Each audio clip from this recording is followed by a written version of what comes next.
Hello friends, मेरा नाम है शशांक सिंह और आप देख रहे हैं मेरा यूट्यूब चैनल।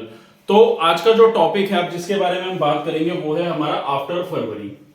लास्ट वीडियो में हम लोगों ने जाना किस तरीके से राजा की मोनार्की हट गई, डेमोक्रेसी आ गई थी और उसको कंट्रोल कौन कर रहा था? Provisional government. ठीक है, लेकिन इस प्रोविजनल गवर्नमेंट को कंट्रोल करने के बावजूद अब दोबारा से रिवॉल्यूशन, जो मेन जो इस चैप्टर की जो मेन थीम है, जो सोशलिज्म हम पढ़ रहे हैं, वो सोशलिज्म का जो मतलब रिवॉल्यूशन है ना, वो अब देखने को मिलेगा। पर क्यों आया? डेमोक्रेसी तो आ गई थी, फिर किस तरीके का रिवॉल्यूशन देखने को मिला था? तो देखिए, वो तो अब हम इस वीडियोस में जब पढ़ेंगे, पूरा जानेंगे, तब पता चलेगा। ठीक है ना। लेकिन हम यहां से शुरुआत करते हैं। तो देखिए, प्रोविजनल गवर्नमेंट को कौन चला रहा था? It was dominated by army officials, land owners, industrialist और liberals, socialist and also work towards the elected government. तो ये सारे लोग इसमें काम कर रहे थे, सारी चीजें ठीक चल रही थी, लोग भी अपना खुश थे कि चलो डेमोक्रेसी आ गई है, चीजें अब धीरे धीरे धीरे धीरे ठीक हो जाएंगी। उसके बाद होता क्या है? So there is a restriction on public meeting and association were removed. अब हो क्या रहा था कि देखिए, राजा चला गया तो क्या है कि सारी की सारी रेस्ट्रिक्शंस हटा दी गई है। जैसे पहले क्या था, मोनार्की थी तो राजा ने रेस्ट्रिक्शंस लगाई हुई थी एसोसिएशंस पर, या कोई प्रोटेस्ट पे, या कोई कम्युनिटी बन रही है तो सारी चीजों पे उसने बैन लगाया हुआ था, वो सारी चीजें हटा दी गई थी। तो जिसके हटते हुए क्या होता है, soviets like Petrograd soviet were formed everywhere. मतलब पेट्रोग्रेड मतलब हर जगह लोगों ने छोटी छोटी छोटी छोटी एसोसिएशंस बनानी शुरू कर दी। ठीक है, हर कोई इंसान ने अपना संगठन बनाना शुरू कर दिया। अब आप वीडियो के थोड़ा पीछे जाइए और रिकॉल करिए, मैंने आपको एक पार्टी के नाम में बताया, तो बोल्शेविक पार्टी। ठीक है ना। तो बोल्शेविक पार्टी के बारे में हम बात करेंगे। तो इन अप्रैल 1917, अब इस पॉइंट को आप ध्यान से सुनिए, the Bolshevik leader Vladimir Lenin return to from exile. Return from exile अभी बताऊंगा क्या है, लेकिन ये जो नाम है ना, व्लादिमीर लेनिन, ये जो लेनिन, ये जो नाम है, इसी को जाना जाता है सोशलिज्म के नाम से। हम जितनी भी आइडियोलॉजीज पढ़ रहे हैं, वैसे तो अगर हम बात करें सोशलिज्म की आइडियोलॉजी, तो वो कार्ल मार्क्स को दिया जाता। तो ये जो इंसान था, बोल्शेविक का जो लीडर था, ये जो पार्टी थी ना, रेडिकल्स की जो पार्टी थी बोल्शेविक्स, तो राजा ने क्या किया हुआ था? बैन किया हुआ था। तो जब इन सब लोगों को बैन किया हुआ था, तो ये सारे लोग क्या थे? तड़ीपार थे। तड़ीपार होता है बेसिकली कंट्री से बाहर निकल जाना, क्योंकि राजा इनको पकड़ के बंधक बना लेगा, राजा के खिलाफ आवाज उठा रहे थे। लेकिन अब तो राजा को हटा दिया था मोनार्की से, तो ये वापस इसकी रिटर्निंग होती है। तो ये जो लेनिन था ना, इसी ने ही रिवॉल्यूशन लेकर आया था, किसका? सोशलिज्म का रिवॉल्यूशन। ये जो कार्ल मार्क्स की आइडियोलॉजी जो थी, जो कहता था ना कि लैंड जो है और फैक्ट्रीज जो है वो सब में आपस में बढ़ जानी चाहिए, लोग ही इसको चलाएंगे। तो कार्ल मार्क्स की उस आइडियोलॉजी को इसने आगे बढ़ाया। यहीं से कम्युनिस्ट ऑफ पार्टी की शुरुआत हुई थी, वो जो कम्युनिस्ट पार्टी बनी थी। तो क्या होगा वो तो आगे हम पढ़ेंगे सारी चीजें। तो देखिए होता क्या है, लेनिन की एंट्री होती है यहाँ पे। So he believe that it was a time for soviet to take over power. और यहां से उसने सोचा कि अब हमें सोवियत पे अपना कंट्रोल ले लेना चाहिए। प्रोविजनल गवर्नमेंट थी, लेकिन वो चाह रहा था कि अब हमारा यहाँ पे सपोर्ट होना चाहिए और हम इसको पूरा कंट्रोल करें, क्योंकि उस आइडियोलॉजी को वो कहीं ना कहीं अब इंप्लीमेंट करना चाह रहा था। तो देखिए क्या होता है आगे। तो बात है अप्रैल थीसिस की। तो अप्रैल का महीना आ चुका था, फरवरी के बाद के अभी अप्रैल का महीना आया था। ठीक है ना। अप्रैल में ही क्योंकि उसकी एंट्री थी, तो अप्रैल में आते ही उसने कुछ डिमांड रखी। सो लेनिन्स डिमांड, जिसको हम अप्रैल थीसिस के नाम से भी जानते हैं, बुक में दिया हुआ है। तो वो क्या था? उसने 3 डिमांड रखी। वॉर शुड बी एंड, एक तो जो वर्ल्ड वॉर चल रहा था उसको बंद कर दिया जाए, शांति बनाई जाए, क्योंकि वॉर से किसी कंट्री का भला नहीं होता है। ठीक है। दूसरा उसने बोला लैंड टू बी रीडिस्ट्रीब्यूटेड, यानी कि वो जो कार्ल मार्क्स की जो आइडियोलॉजी थी ना कि लैंड और इंडस्ट्रीज जो है लेबर में इक्वली बढ़ जानी चाहिए, वो उसको अपने आप चलेंगे, यानी रिसोर्सेज। सोशलिज्म क्या कहता है? यही तो कहता है ना कि लैंड, प्रॉपर्टी, वेल्थ, सारी चीजों को इक्वली बांट देना चाहिए। और उसके बाद bank to be nationalized. Bank to be nationalized मतलब सारे बैंक्स को कंट्रोल, जैसे आज के जमाने में हमारे सारे बैंक नेशनलाइज है, सारे सरकारी बैंक, उनको कौन रेगुलेट कर रहा है? आरबीआई। तो वही आइडियोलॉजी। तो बेसिकली यहां से इस पूरे कॉन्सेप्ट से, इसकी जो ये बातें हैं, यहां से ये समझ में आ रहा है कि सोशलिज्म की आइडियोलॉजी यहां से इंप्लीमेंट करने की वो बात कर रहा है, क्योंकि सोशलिज्म भी तो यही कहता है ना, सरकार का रेगुलेशन होना चाहिए, वेल्थ सब में बटेगी। लेकिन अब तो सोशलिज्म का मायना वैसे बदल गया है। अब ऐसा नहीं है कि वेल्थ बटेगी, हम कंप्लीटली सोशलिस्ट भी नहीं है, अब तो हम कैपिटलिस्ट भी बन गए, मिक्स्ड इकोनॉमी है। लेकिन सोशलिज्म उस टाइम में क्या था कि यही था कि रेगुलेशन होना चाहिए, सरकारी रेगुलेशन, लेकिन जो लैंड है, जो वेल्थ है, जो प्रॉपर्टीज है, वो इक्वली सब में बढ़ जानी चाहिए। ऐसा नहीं है कि फैक्ट्री का ओनर है वही सिर्फ मालिक बना बैठा रहेगा और वेजेस पे कुछ लेबर काम करेगी तो बेनिफिट सिर्फ मालिक को मिलेगा, लेबर को नहीं मिलेगा। तो लेनिन को जो जानते हैं ना लोग, वो कहीं ना कहीं जो वर्कर्स थे उनके खिलाफ आवाज उठाने में उसका एक बहुत बड़ा रोल था। तो इसलिए लेनिन को इसलिए भी लोग ज्यादा जानते हैं। तो वो क्या था वो आगे पढ़ेंगे हम लोग अभी। तो होता क्या, और उसने साथ ही साथ ये भी बोला कि रीनेम द बोल्शेविक पार्टी, तो जो बोल्शेविक पार्टी है उसको कम्युनिस्ट पार्टी का नाम देने का दर्जा दिया गया कि इसको हम कम्युनिस्ट दर्जा देंगे और हम कार्ल मार्क्स की आइडियोलॉजी को आगे लेकर जाएंगे। तो वो कार्ल मार्क्स की आइडियोलॉजी से इन्फ्लुएंस हुआ था और यहीं से फिर वो कार्ल मार्क्स की आइडियोलॉजी, जो कम्युनिस्ट पार्टी है ना, आज हम लोग जो पढ़ते हैं लेफ्ट पार्टी है कम्युनिस्ट पार्टी ऑफ इंडिया, वो पार्टी से यहीं से निकली हुई है। फिर ये बाद में ब्रेक होती है, वो आगे और लंबी कहानी है, ठीक है ना। And all of sudden after some month change their attitude, और इसके बाद सडनली फिर बदलाव देखने को मिलता है। अब यहाँ पे होता क्या है ना कि जो इसकी खुद की पार्टी के लोग थे वो भी एक बार की शौक थे, उनको लग रहा था कि अभी ये सारी चीजें इंप्लीमेंट होना इतना ठीक नहीं है, लोगों का भी क्या कहते हैं मतलब अभी खुश थे लोग, ठीक है डेमोक्रेसी है, लेकिन आगे सडनली क्या होता है, क्या ऐसी सिचुएशंस होती है, कहानी में ट्विस्ट कैसा आएगा कि फिर एक और रिवॉल्यूशन आएगा।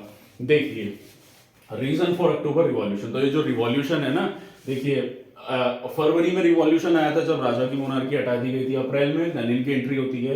अब जो रिवॉल्यूशन है ना वो अक्टूबर में आएगा, इसलिए अक्टूबर रिवॉल्यूशन के नाम से जानते हो। रीजन क्या था पहले वो पढ़ लेते हैं। तो देखिए workers movement grow, trade unions, factory committees, तो सबने अपनी यूनियंस बनानी शुरू कर दी थी, ठीक है, जैसे हमने अभी लास्ट में पढ़ा था।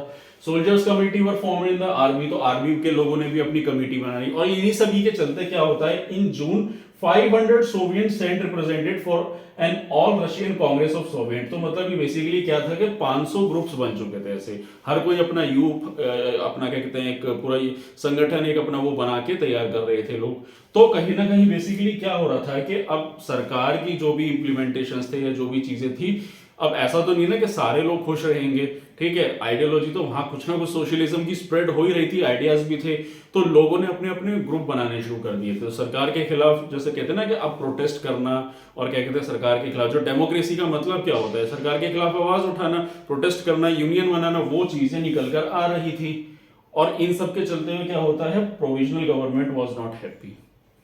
अब आप यहाँ पे देखिए कि एक प्रोविजनल सरकार बनती है, सरकार कहती है ठीक है डेमोक्रेसी आनी चाहिए। डेमोक्रेसी का मतलब क्या होता है, आज़ादी, रिपब्लिक, लोगों को प्रोटेस्ट करने की आज़ादी है सरकार के खिलाफ। लेकिन सरकार कहीं ना कहीं वापस डिक्टेटर की तरफ टिल्ट होती हुई दिख रही थी, क्योंकि सरकार को भी दिख रहा था कि ऐसे तो हमारी पावर हाथ से चली जाएगी, ये लोग वापस ऐसे प्रोटेस्ट कर रहे हैं। तो इसके चलते हुए अब क्या सिचुएशन क्रिएट हो रही है, क्योंकि दिख रहा है ना provisional government was not happy about all this things. भाई ट्रेड यूनियंस बनाने में क्या दिक्कत है, वो तो डेमोक्रेसी बना सकते हैं लोग, फिर क्या प्रॉब्लम होती है।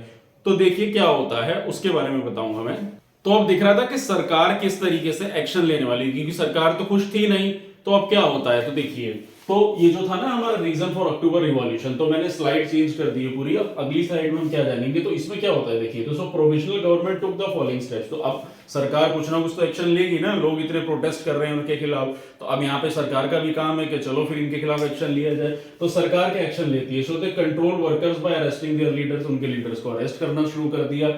Demonstration stage by the Bolshevik in July 1970, तो मतलब सारे जो उनके डेमोन्स्ट्रेशन थे जितने भी थे सबको बंद करवा दिया गया, और फिर सारे जितने भी बोल्शेविक लीडर थे, इवन लेनिन थे, वो यहाँ वहां वो लोग भागने लगे। उनको दिख गया कि भाई अब हमारा ये तो फिर से सरकार मतलब वो ये डिक्टेटर का रोल ले रही है बेसिकली, डेमोक्रेटिक गवर्नमेंट थी पर वो कहीं ना कहीं डिक्टेटरशिप दिखाने शुरू कर दी थी, ठीक।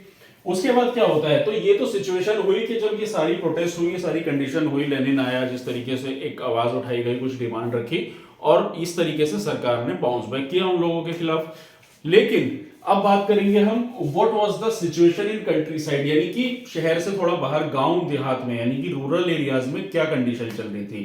तो पहले बता देता हूं, तो peasants and socialist revolutionary leader pressed for a revolution for a redistribution of land. तो जो लेनिन था उसने 3 डिमांड रखी थी, जिसमें उसने बोला था ना कि लैंड का रीडिस्ट्रीब्यूशन होना चाहिए, यानी कि अब जैसे रूरल इलाके में क्या है, किसान है, खेतीबाड़ी करने वाले लोग हैं, तो उनके पास तो लैंड नहीं थी, लैंड तो सिर्फ जमींदारों के पास थी। तो क्या था कि बेसिकली लैंड को एक्वायर किया जाए, दोबारा से लैंड डिस्ट्रीब्यूशन हो, सबके अंदर इक्वल इक्वल लैंड बटे, और ताकि वो लोग आराम से खेतीबाड़ी कर सके। और वैसे भी इसमें हम लोगों ने पढ़ा था ना कि रूरल एरियाज में लोग सोशलिस्ट कहीं ना कहीं दिख रहे थे, क्योंकि वो लैंड को डिस्ट्रीब्यूट कर लिया करते थे, आपस में वेल्थ को बांट लिया करते थे।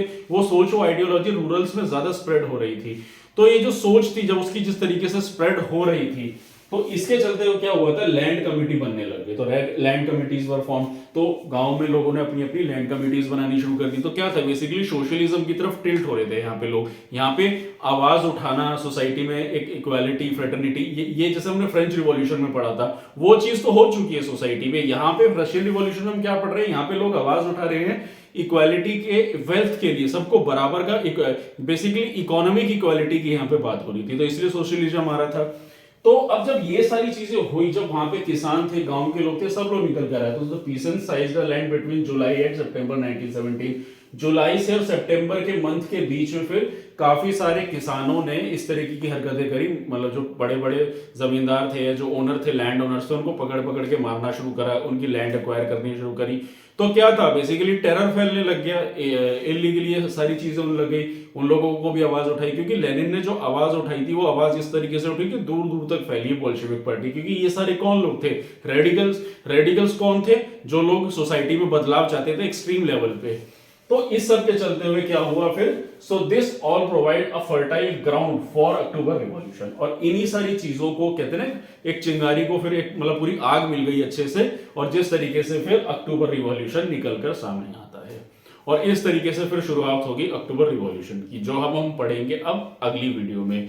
तो यही था मेरा टॉपिक, जिसमें मैंने आज आपको बताया आफ्टर फरवरी के बाद क्या होता है, यानी कि लेनिन की एंट्री होती है। तो एक बार मैं जल्दी से कंपाइल कर देता हूँ सारी चीजों को, दोबारा से बता देता हूँ क्या क्या हुआ। तो बेसिकली क्या था कि फरवरी के बाद क्या हुआ था, पार्टी बनी, ठीक है, सॉरी मतलब गवर्नमेंट बनती है, प्रोविजनल गवर्नमेंट बनती है। उस गवर्नमेंट में फिर क्या होता है, जो बोल्शेविक पार्टी का लीडर था लेनिन, उसकी एंट्री होती है अप्रैल में। वो आता है, अप्रैल थीसिस रखता है, उसको कहता है कि नेशनलिज्म होना, मतलब नेशनलिस्ट बैंक होने चाहिए, और लैंड डिस्ट्रीब्यूशन की उसने बात करा, ठीक है। ये सारी चीजें होती हैं, फिर काफी सारी पार्टीज बनती हैं, काफी सारे संगठन बनते हैं जो सरकार के खिलाफ प्रोटेस्ट कर रही थी। तो सरकार उसमें बाउंस बैक करती है, लोगों को अरेस्ट करना शुरू कर देती है। और इसी के चलते हुए क्या होता है कि एक लेनिन के आने के बाद से चीजें इतनी अवेयरनेस जागती है कि तो जो लैंड को इक्वल डिस्ट्रीब्यूशन की जो बात हो रही थी वो कहीं ना कहीं स्प्रेड होती है। और उसके चलते हुए फिर क्या होता है, अक्टूबर में वो एक बहुत बड़ा रिवॉल्यूशन में बदलाव आता है। तो वो हम जानेंगे अब अगली वीडियो में क्या होता है। तो यही था मेरा टॉपिक, जिसमें मैंने बताया अबाउट फरवरी के बारे में। तो यहाँ पे एक इन्फॉर्मेशन और देना चाहूंगा, अगर आप लोगों ने यूपीएससी की बुक परचेज नहीं करी है, या कोई एनसीईआरटी की बुक अगर आप परचेज करना चाहते हैं, तो मेरे डिस्क्रिप्शन में बॉक्स में जाइए, वहां पे आपको लिंक मिल जाएंगे। वहां पे आपको सारी बुक्स अवेलेबल है, चाहे वो एनसीईआरटी की हो, चाहे वो यूपीएससी बुक से रिलेटेड हो। तो आप वो परचेज कर सकते हैं अमेजोन से ऑनलाइन ऑर्डर करके, उस लिंक पर डायरेक्ट क्लिक करके, ठीक है। तो यही था मेरा आज का टॉपिक। और अगर आपको मेरा काम पसंद आ रहा है, अगर आपको मेरी वीडियो अच्छी लग रही है, तो मेरे चैनल को सब्सक्राइब कीजिए, मेरी वीडियो को लाइक कीजिए, और आने वाले समय में आपको और ऐसी इंफॉर्मेटिव वीडियोस मिलती रहेंगी। तो आज के लिए इतना ही, मिलते हैं नेक्स्ट वीडियो में। Thank you very much.